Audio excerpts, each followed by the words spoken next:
خواندن لقطابخانه لندن تانیا سرطایی لسنترویل ویرجینیا وکی هر خواندنگاه که امریکیه بله لهندک کلاسان بتنه زمان اسپانی دیهد بکار اینان.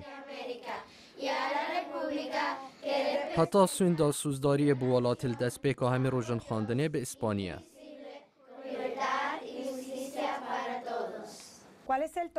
اوه پولا دوامه که خویندوان بابتن گرینگن وکی زمانو برکاری به اسپانی تخوینن. Estás bien, Hannah. Continúa. هر دوی روژه دا و وان دو بابتا به انگلیزی تخینن. پشتاوان دبیجن اف جوره خواندنه زور سرکفتی بیه. Muy bien. ¿Y cómo usarías مایرا اولمیدا لپورتریکو مامستابیا و نیوا خویندوانن کلاساوی لمال به اسپانی تاغون و نیوا دی انگلیزی زمانن.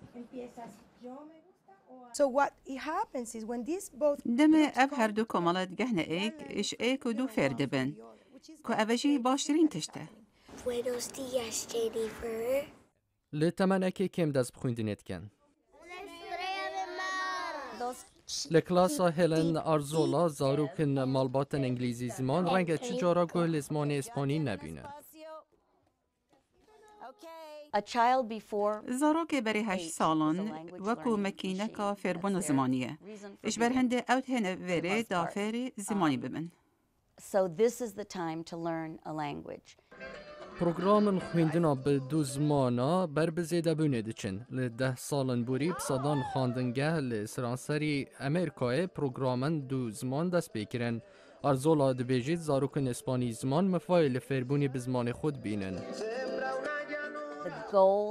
آرمان جه برنامه فربونا دو زمانا دهاری کاریا زاروکت هشاری اسپانی بکن فری انگلیزی که باش ببن. اوجی انگلیزی دانستاندنه و اکادمی.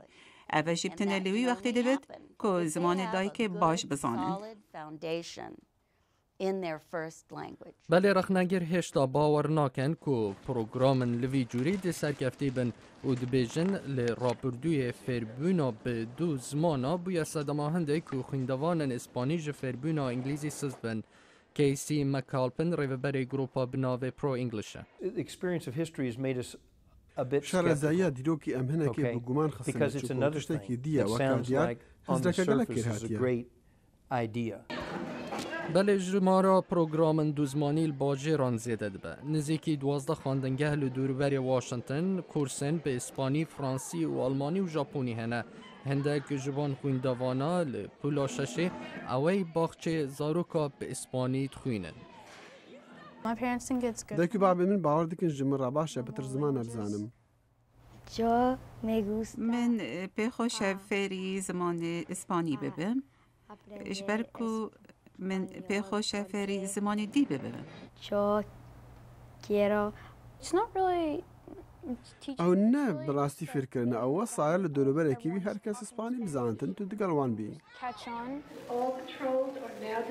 بله هشتا خویندوانن امریکی وکی والاتندن فری زمان بیانی نابن و جمارا کازورا خواندنگهن امریکی پروگرامن زمانن بیانی بداوی دینن داکو خرجیا دراوی کم کن و هندک خواندنگه قانونا در دخن کو فربون بتنه بانگلیزی بید بله خواندنگهن وکی وی هشتا دوی باوره دنه کو فربونا بفرزمانی باشتین ریکش بو پیش دبرنا پاشا روژا زاروکان او راپورتلدنگ امریکا هات پیشکش کرن.